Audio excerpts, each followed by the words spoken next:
The Cartober fundraising drive is on. Help give back this month by donating your used car, truck, RV, or boat to KPBS. Donating is easy and it's tax deductible. Learn more by visiting us at kpbs.org/car.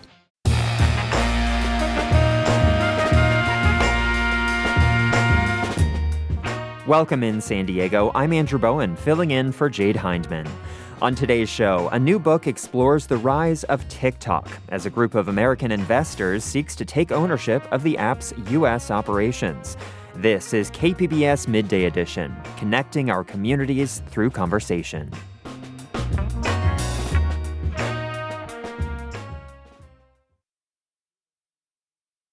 You're probably no stranger to TikTok. Today, the short-form video sharing app has about 170 million users in the United States. That makes it one of the most ubiquitous social media platforms in the country. The Trump administration says a group of American investors is expected to take over TikTok's U.S. data operations from ByteDance, its Chinese parent company.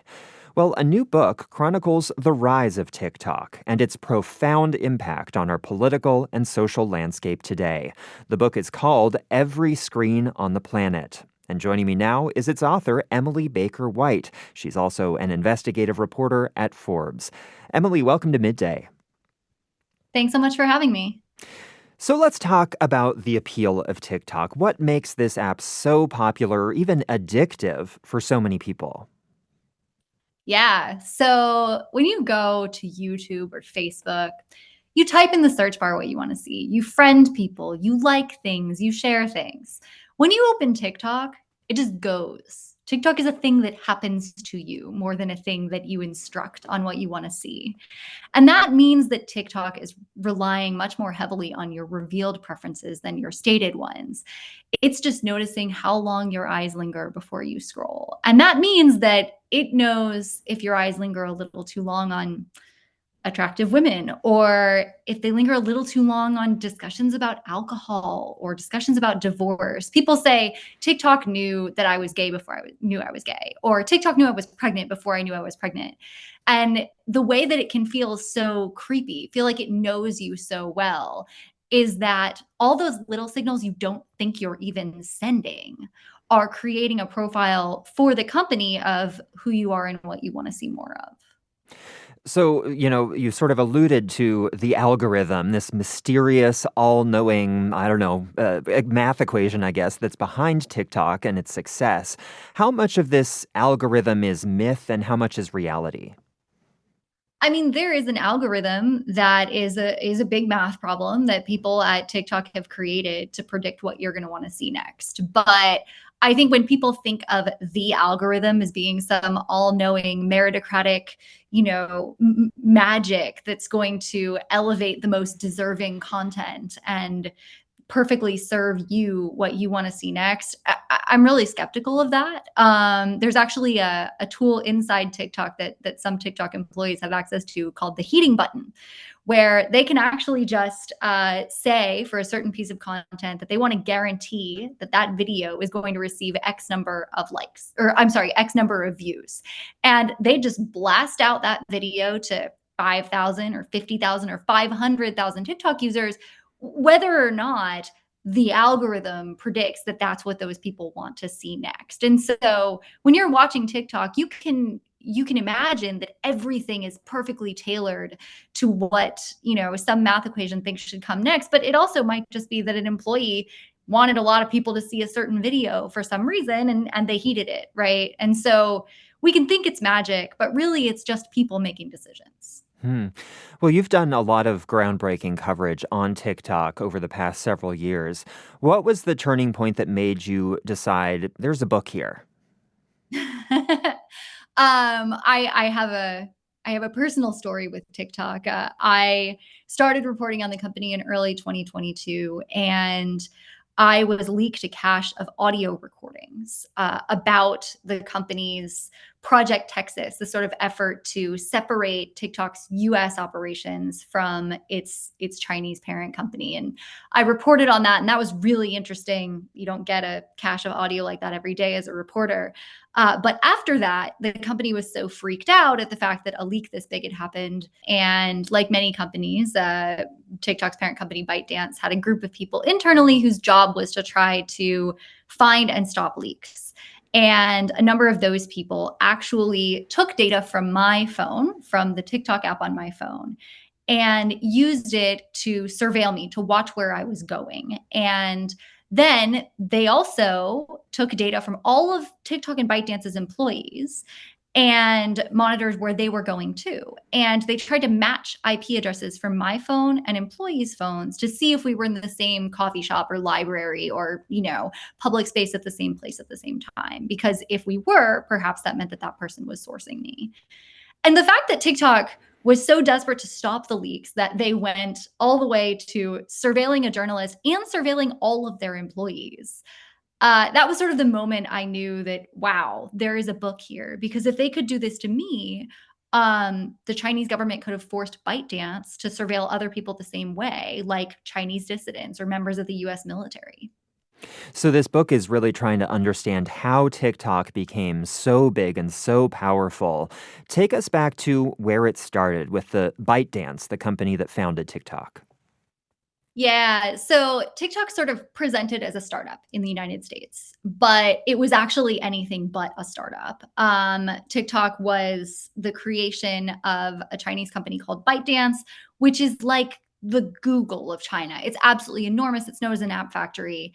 And so TikTok was able to sort of rise with the image and energy of a startup and the backing of one of the largest, most powerful tech giants out there.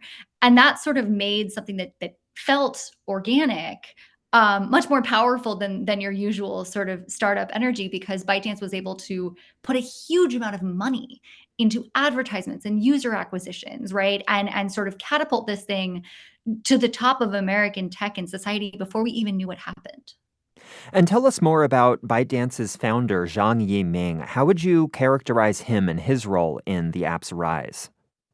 Yeah, Zhang Yiming, he, like Mark Zuckerberg, often goes by Mark. He often goes by just Yiming. And he's kind of a tech bro. He's a techno optimist. He really believes that technology can make us more sort of efficient, effective versions of ourselves. And from very early on, 2012, 2013, 2014, he was sort of obsessed with this idea that instead of people looking for information, instead of you going to a search bar and typing in something that you want to see, information could look for people.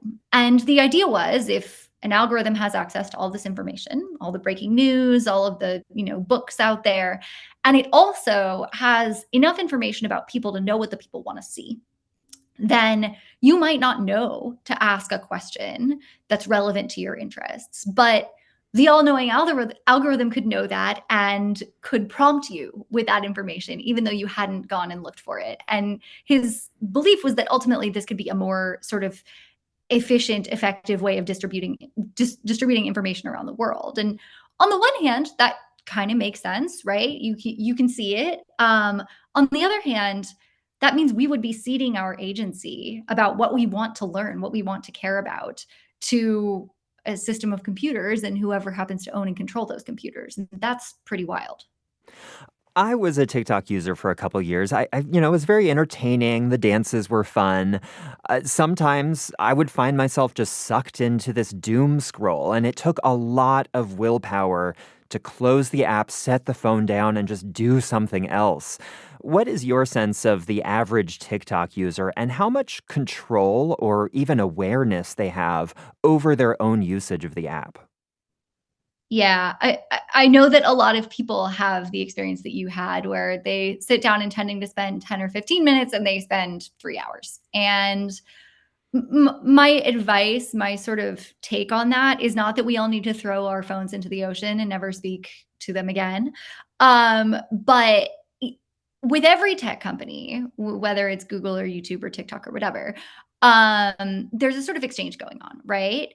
You're using the app to get something you want, a video, an answer to a question, something like that. And the app is using you to usually serve you ads, but maybe, find out some more information about you and monetize it in some other way. And there's always going to be that exchange. But at the end of your session in an app, no matter which app it is, I would ask people to ask, did I use the app or did the app use me? And if you went and Googled some stuff, got some information that you needed and went about your day, you used the app. If you signed on to Netflix and watched a show you wanted to watch and then signed off, you used the app. If you just lost 3 hours and don't know where it went, I think the app's using you. And I would just say, try to pull back some of that control. Yeah. Well, for the past few years, there have been a lot of efforts on both sides of the political aisle to, exert some more control over TikTok's level of influence and the surveillance that you talked about. Tell us more about that. Why have politicians been so intent on taking in the reins of TikTok?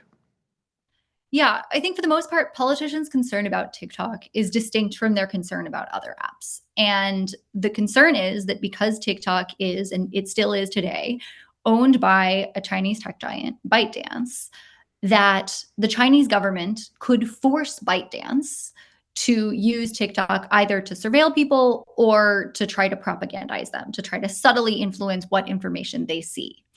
And this is a real concern. Chinese companies can't meaningfully say no to the government. If the government says you have to do this, then they have to do it. And there's no due process, right? And so the fear was on behalf of the US government that it's not even that, they would necessarily use the front door. The Chinese government could send a cop to a random ByteDance engineer's home, put a gun to their head and say, you're going to have to give me all this data or I'm going to disappear you and your grandma. And they don't have a choice. They have to comply.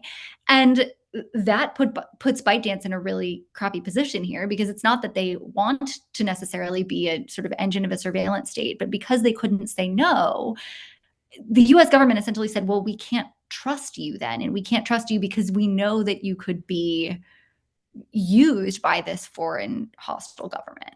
And so both parties started by saying, I'm sure we can work something out here, right? I'm sure we can try to separate ownership from control here, maybe put the servers in the United States, maybe limit how many ByteDance employees can access US user data. But at the end of the day, first the Trump administration and then the Biden administration walked away and said, yeah, there's no way to fully separate TikTok from ByteDance without forcing ByteDance to sell off its US TikTok. And Congress passed a law to that effect last year. President Biden signed it. And then President Trump came to office and promptly said he wasn't going to enforce that law. Well, we've got a few minutes left. As we wrap up, what do you want readers to take away from your book, Every Screen on the Planet? All tech companies are run by people, and those people are making decisions about what to do with your data and what to show you. And often, those people also have people who have leverage over them, governments. And governments all around the world are trying to influence what we see and what can be done with our data. And TikTok is not the only company that has this problem, but it is so big and so powerful. And it has been caught in between both the Chinese government and the US government wanting to be able to influence it. And as we go into this sort of new world where maybe part of TikTok is going to get sold to some people under a deal that Trump negotiated, my questions are, well, what power does the Trump administration now have over TikTok? Are there terms in this deal that Trump is talking about, which might fall apart, by the way, but if it doesn't, are there terms in that deal that allow the US government access to user data or the ability to influence what type of information we see? And if so, we need to know what those terms are, because at the end of the day, we should be skeptical of any government trying to influence those two really important factors. And right now, we've seen efforts by both it and the Chinese government to do that.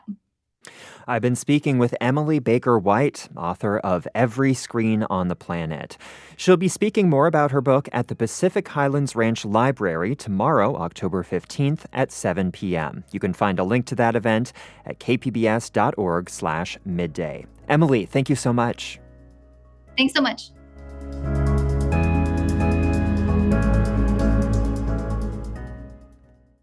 The Cartober fundraising drive is on. Help give back this month by donating your used car, truck, RV, or boat to KPBS. Donating is easy and it's tax deductible. Learn more by visiting us at kpbs.org/car.